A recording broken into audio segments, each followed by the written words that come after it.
بسم اللہ الرحمن الرحیم۔ لاکھوں کروڑوں درود حضور پاک صلی اللہ تعالی علیہ وآلہ وسلم اور ان کی آل پر۔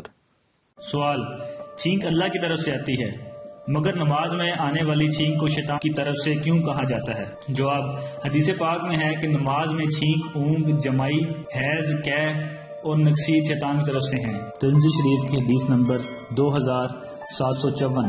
اس حدیث پاک میں حکیم الامت مفتی احمد یار خان رحمۃ اللہ تعالی فرماتے ہیں، یہ وہ چیزیں ہیں کہ جب یہ نماز میں آ جائیں تو شیطان ان سے خوش ہوتا ہے کہ میں نے اس کی نماز میں خلل ڈال دیا، ورنہ یہ چیزیں ممنوع نہیں، قدرتی ہیں، بلکہ چھینک تو خدا کی ایک نعمت ہے جبکہ بیماری سے نہ ہو۔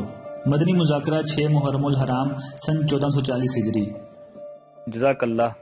اگر آپ کو ہماری ویڈیو پسند آئی ہے تو اپنے دوستوں کے ساتھ شیئر کیجیے اور مزید اچھی ویڈیوز کے لیے ہمارا چینل سبسکرائب کیجیے۔